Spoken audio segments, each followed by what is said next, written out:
जय श्री राधे, जय श्री कृष्ण।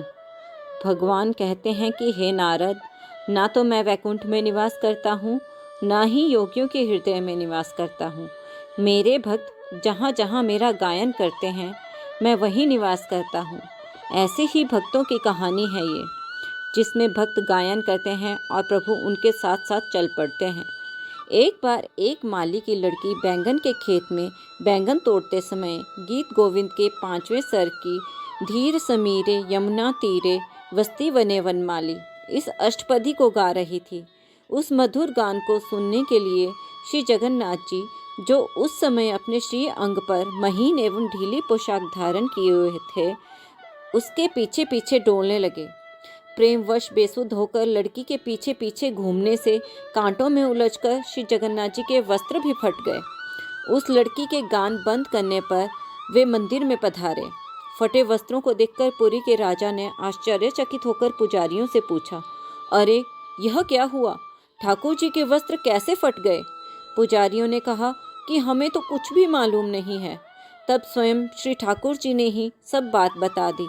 राजा ने प्रभु की रुचि जानकर पालकी भेजी, उसमें बिठाकर उस लड़की को बुलाया। उसने आकर ठाकुर जी के सामने नृत्य करते हुए उसी अष्टपदी को गाकर सुनाया। प्रभु अत्यंत प्रसन्न हुए। तब से राजा ने मंदिर में नित्य गीत गोविंद गान की व्यवस्था की। उक्त घटना से गीत गोविंद के गायन को अति गंभीर रहस्य जानकर पुरी के राजा ने सर्वत्र यह ढिंढोरा पिटवाया कि कोई राजा हो या निर्धन प्रजा हो, सभी को उचित है कि इस गीत गोविंद का मधुर स्वरों से गान करे। उस समय ऐसी भावना रखे कि प्रिया प्रियतम श्री राधा श्याम सुंदर समीप विराजकर श्रवण कर रहे हैं। गीत गोविंद के महत्व को मुल्तान के एक मुगल सरदार ने एक ब्राह्मण से सुन लिया। उसने घोषित रीति के अनुसार गान करने का निश्चय करके अष्टपदियों को कंठस्थ कर लिया। जब वह घोड़े पर चढ़कर चलता तो उस समय घोड़े पर आगे भगवान विराजे हैं ऐसा ध्यान कर लेता, फिर गान करता। प्रभु भी उसके साथ विराज जाते।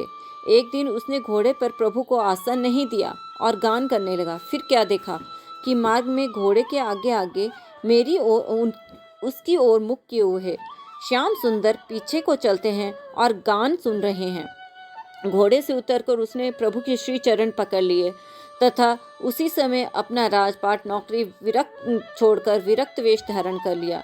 गीत गोविंद का अनंत प्रताप है, इसकी महिमा का वर्णन कौन कर सकता है, जिस पर स्वयं रेंजकर भगवान ने उसमें अपने हाथ से ही पद लिखे हैं। बोलो बांके बिहारी लाल की।